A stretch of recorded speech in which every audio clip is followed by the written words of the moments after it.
हर खबर पर होगी आपकी पकड़। डाउनलोड कीजिए एबीपी लाइव ऐप। श्रद्धा निकल गई हैं यहाँ से, तो अब श्रद्धा और सारा दोनों एनसीबी दफ्तर से निकल गई हैं।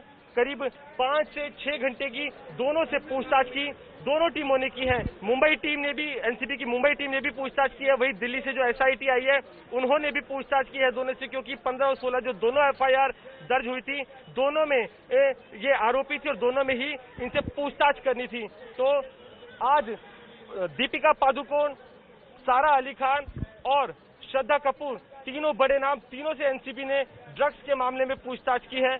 और एनसीबी दफ्तर से अब से कुछ ही पलों पहले श्रद्धा और सारा भी बाहर निकल गई हैं। जी, बड़े चेहरे आपको बता दें आज के जिनसे पूछताछ होनी थी ड्रग्स कनेक्शन केस में, तीनों से पूछताछ पूरी हो चुकी है। सबसे पहले 5.5 घंटे की पूछताछ खत्म होने के बाद अपने घर रवाना हुई दीपिका पादुकोण। उसके बाद 4.5 घंटे की पूछताछ के बाद अपने घर रवाना हुई सारा अली खान। और अब तस्वीरों में आपको दिख रही है श्रद्धा कपूर, जिनसे करीब 5.5 घंटे पूछताछ हुई। और एबीपी न्यूज पर ये एक्सक्लूसिव तस्वीर उस वक्त की जब श्रद्धा कपूर पूछताछ के बाद अपनी गाड़ी में बैठी और वहां से अपने घर के लिए रवाना हो ली। वहां पर मीडिया का जमावड़ा आप साफ तौर पर देख सकते हैं। भारी सुरक्षा इंतजामों के बीच तीनों अभिनेत्रियों से पूछताछ के बाद वो तीनों अपने अपने घर रवाना हो गई हैं। सवाल बड़ा ये है कि एनसीबी ने जो तमाम सवाल पूछे उसका सैटिस्फैक्टरी जवाब मिला या नहीं मिला। वरुण, अगर आपको मेरी आवाज मिल रही है, सबसे बड़ा सवाल तो ये है कि तमाम सवाल की लिस्ट तैयार की गई होगी, सवाल पूछे गए होंगे, लेकिन ये अभिनेत्रियां पूरी लीगल एडवाइस लेने के बाद ही एनसीबी की टीम के सामने पहुंची।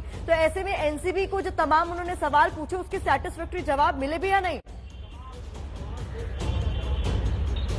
देखिए, सेटिस्फैक्टरी जवाब नहीं मिले, शायद यही वजह है कि अब जो रिपोर्ट है वो आगे राकेश अस्थाना जो उनके सीनियर हैं उनसे वो डिस्कस करेंगे और आगे की प्लानिंग करेंगे कि आगे क्या किया जा सकता है। इस बात की भी संभावना है कि इनको एक बार फिर से पूछताछ के लिए बुलाएं। हालांकि अभी तक आधिकारिक तौर पर या फिर अभी सूत्रों से हमारी फोन पर किसी तरीके से बात नहीं हुई है जो इस बात की पुष्टि कर सके कि इनको दोबारा बुलाना है या नहीं बुलाना है। लेकिन क्योंकि सेटिस्फैक्टरी जवाब नहीं मिले हैं, इसलिए ये कहा जा सकता है कि जरूरत पड़ने पर इनको एक बार फिर से बुलाया जा सकता है। और यही वजह है कि आगे क्या प्लानिंग होगी, क्या स्ट्रेटेजी होगी, किस तरह के अब तक एविडेंसेस कलेक्ट हुए हैं, किसने क्या क्या स्टेटमेंट दिया है, जो व्हाट्सएप चैट है इनको और आगे कैसे बढ़ाया जा सकता है और कैसे खंगाला जा सकता है और कैसे एविडेंसेस कलेक्ट किए जा सकते हैं जिससे दोबारा से उनको काउंटर किया जा सके, जो कि सेटिस्फैक्टरी जवाब नहीं दे रहा है। सवाल यहाँ पर यह भी है वरुण की जो इलेक्ट्रॉनिक एविडेंस आधार पर इनसे पूछताछ कहा, उसमें दीपिका पादुकोण ने तो ये कह दिया कि देखिए मैंने वो चैट में मैं थी, ये मैं बात कबूल करती हूँ,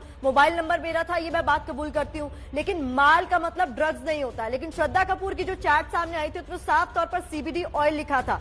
तो कितने हद तक संतुष्ट कर पाए होंगे एनसीबी के अधिकारियों को? देखिए प्रतिमा, मैंने वही बात कही है, इस तरह का एविडेंस है जिसको वो जानते थे कि झुटला नहीं सकती, नकार नहीं सकती, वो डॉक्यूमेंटेड है। इसलिए इस बात को स्वीकार तो किया कि हाँ ये चैट मेरी है और इस तरह की चैट हुई थी, लेकिन ड्रग्स को कंज्यूम करने की बात को उन्होंने इनकार कर दिया। सूत्रों का ये कहना है कि श्रद्धा का कहीं ना कहीं अपना पक्ष ये था कि उसको नहीं पता था कि सीबीडी क्या है या फिर ये प्रतिबंधित है। ये वो तो उसको एक ऑयल के तौर पर यूज कर रही थी कि जो कि एक स्ट्रेस बस्टर है और कई बार पेन में भी काम आता है। तो इस तरह की वो दलीलें थी जिससे कहीं ना कहीं ये साबित करने की कोशिश थी कि उसको जानकारी ही नहीं थी कि वो चीज क्या है या फिर प्रतिबंधित है। तो कहीं ना कहीं ये पक्ष उन्होंने अपना रखा है। अब ये आगे एनसीबी इसको कितना कड़ा एविडेंस मानती है, क्या आगे उनके ऊपर लीगल कार्रवाई और हो सकती है? पूछताछ पूरी हो चुकी है वरुण, नजर इसी बात पर बनी रहेगी कि जब दिल्ली रिपोर्ट पहुंचती है उसके बाद का एक्शन क्या होता है, क्या इन अभिनेत्रियों को दोबारा पूछताछ के लिए बुलाया जा सकता है। सबसे बड़ा सवाल यही है।